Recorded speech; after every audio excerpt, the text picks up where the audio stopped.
How solid is the ground Trump is treading on? What's the difference between a spy and an informant?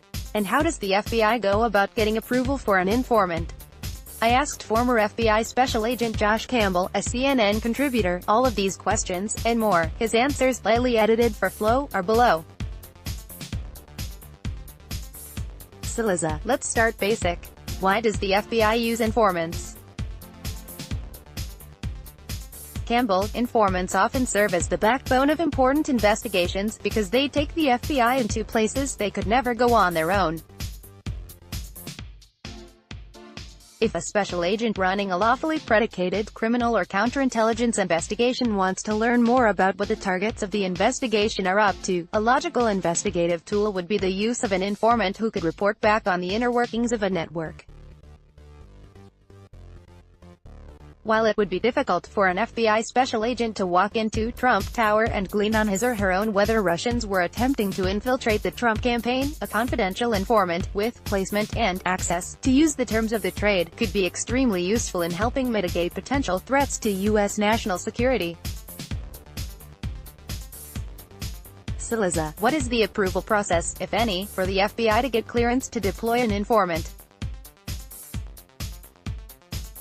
Campbell. Well, I can't get into specifics due to the sensitivity surrounding the use of human intelligence sources. I'll say from vast experience running informants domestically and overseas that this investigative tool is among the most highly scrutinized within the Department of Justice.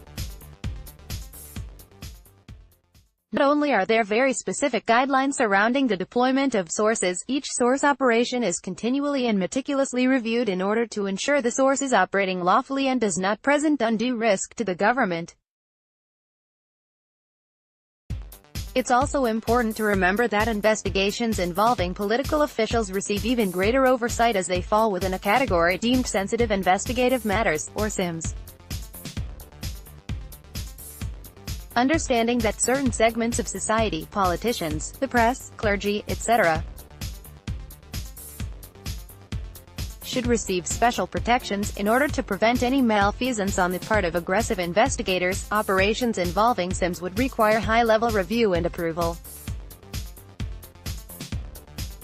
Cillizza. President Trump has cast this informant as a spy. What's the technical difference, if any, between those two terms and jobs? Campbell. The president casting a human intelligence source as a spy is pure politics. Although informants and spies both technically gather information covertly, the word informant is generally reserved for someone righteously operating on behalf of law enforcement, whereas spy conjures up a more sinister mental picture of someone skulking in the shadows with questionable intentions.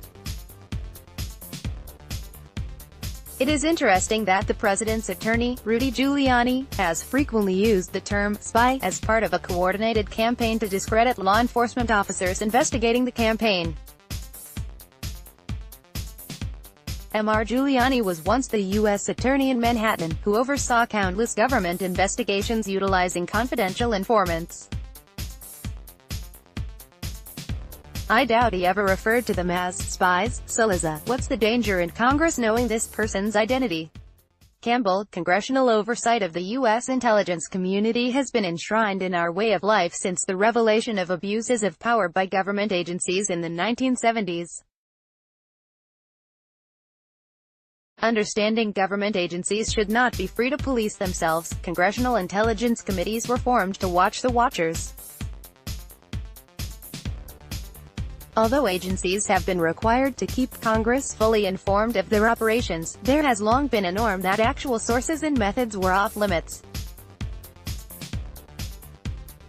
In extraordinary circumstances, I could envision government agencies briefing congressional leaders on their sources, but that would require a level of trust that has been lost since the infamous Nunes memo, which many in government believe politicized the intelligence process by selectively releasing pieces of information for the purposes of painting a political narrative. As someone who has sat across from individuals around the world, trying to persuade them to become government informants, I can tell you that the relationship between the government and the source is one based on trust. The government must trust the information the source provides will be accurate, and the source must trust that the government will protect his or her identity from disclosure. that the DOJ would refuse to provide Congress with information on a source because the agency fears it will be leaked, and thereby endangering the source, says a lot about the presently strained relationship between the Department of Justice and its congressional overseers.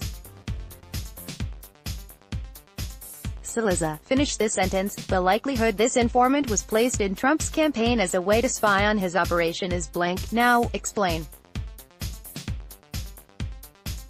Campbell, the likelihood this informant was placed in Trump's campaign as a way to spy on his operation is possible, but lawful. First, it appears as though the FBI was conducting a properly predicated counterintelligence investigation in order to determine whether the government of Russia posed a threat to national security.